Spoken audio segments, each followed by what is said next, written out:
Hey, what's up everyone? I hope you're all having a wonderful day or night. I hope you will enjoy today's video, so let's just get into it. I feel like men just don't understand how unserious girls are. Like, we will literally go on a date with someone 2 times and refer to them as our boyfriend in the group chat. Don't let it inflate your ego. Don't let it go to your head, okay? It's funny. It's a way of a woman. There'll be a new one next week. Yes, there will be. Inflate my ego? How? You're talking about me on your group, so not a very good point, right? But you were right. There will be a new one next week. In fact, why even wait until next week? How about tomorrow? I got ghosted by a 35-year-old man recently. And I don't know, I kind of feel like if you're ghosting at 35, you just need to be put down. Nah, you're just bitter because it happened to you. From where I'm standing, it's kind of funny. They always come back when they realize that they failed to replace you. So let me talk about it. No, I will absolutely not. They don't always come back, and just because they moved on, it doesn't mean they were trying to replace you. Maybe they were looking for something different. And no, you're absolutely not irreplaceable.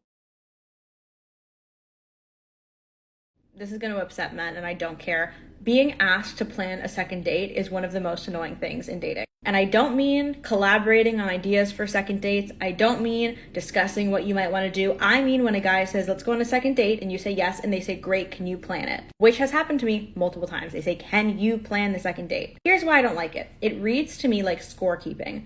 I planned the first date, so now it's your turn to plan the second date. And there's just so many better ways to approach that. I'm all about having a collaborative dating process where you come up with ideas together. So what you say is, do you want to go on a second date? And the person says, yeah, I would love to. And you say, great, I was thinking we could grab dinner or go to a movie or blah, blah, blah, but what did you have in mind? Or are there any restaurants you've been wanting to try? Or are there any activities you haven't done this summer that you've been wanting to do? Like, you can ask for suggestions. I don't have a problem with that, but directly saying the sentence, can you plan the second date to someone, literally just reads as like keeping track of who did what.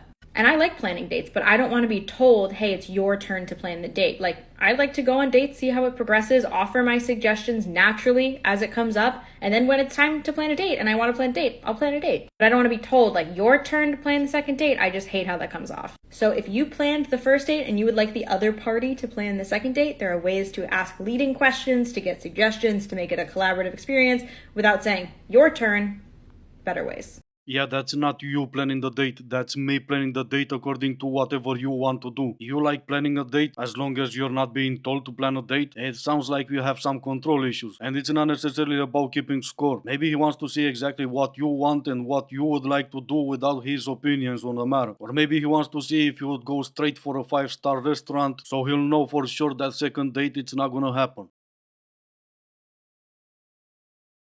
The audacity of men never ceased to surprise me. It's the double standards stuff. So I was on a dating app and I was looking through this guy, and I like good looking guy, looked on his social platform which he put in his bio, and I thought, oh, I'll check that out. And he's had a couple of health scares, and he promotes mental health awareness for men.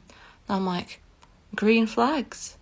A man that knows the struggle. He must be a compassionate, caring, emotionally intelligent human being that is extremely considerate, given his experience in life. And guess what the first thing this article said to me was?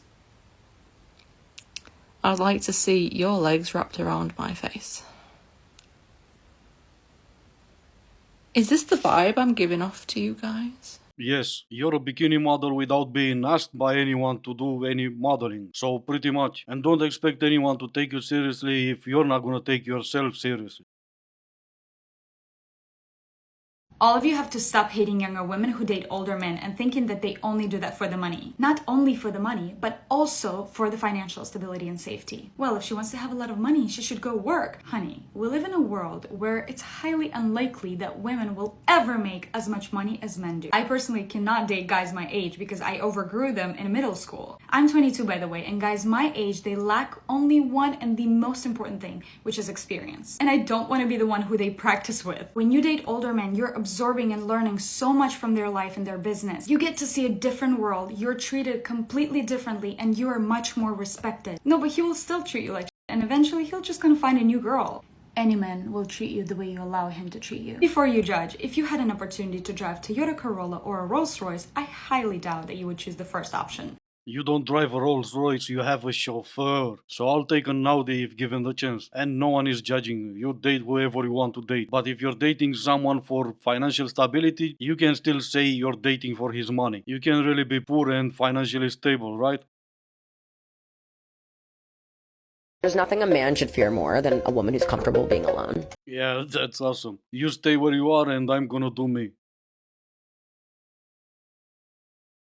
When it comes to sharing your partner with another person, it can be really difficult the first time because you're not going to know if you're 100% comfortable until you do it.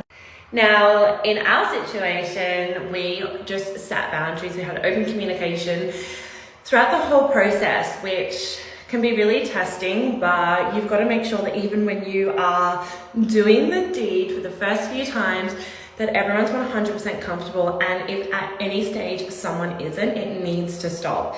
It can't go ahead if one feels comfortable and the other doesn't, because then I feel like that's when the issues are going to happen. So just having open communication, setting your boundaries, knowing what your boundaries are, and then putting it to the test. And if at any stage anyone feels comfortable, stop.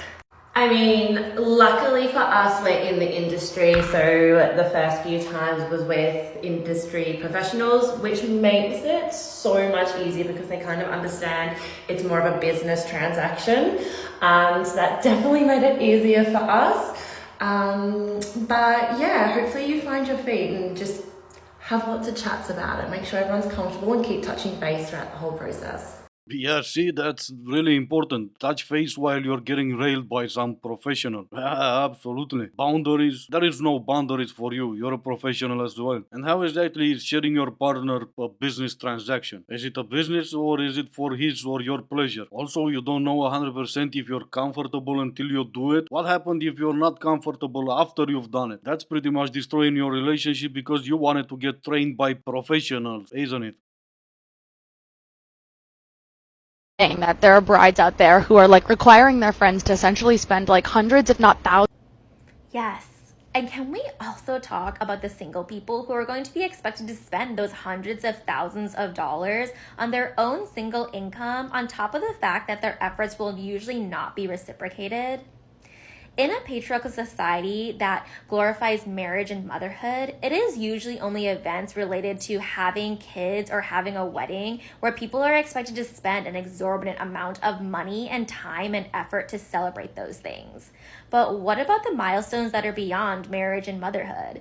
The woman who just finished her PhD program, the one who just bought a house by herself, or the one who finally reached 6 figures in her career. It has to be the nose ring, right? Too close to the brain. No one expects you to spend hundreds of thousands of dollars on a wedding you may or may not attend. Let us stop pretending you're going to some billionaires' weddings. There are not that many of them and they don't get married that often. You got your PhD, that's awesome. You want me to celebrate that for you and spend money on that? You know the definition of throwing a party because you have something to celebrate is you spending money because you're the one throwing that party. You want to spend hundreds of thousands of dollars throwing a party just because it's Monday, you go ahead. No one is stopping you. And no one is stopping you to say, no, I will not be attending that wedding because I can't afford it either. Oh no, wait, my bad. Boo hoo hoo, it's so hard being you. I always carry a picture of my wife in my wallet. It reminds me of why there is no f***ing money in there.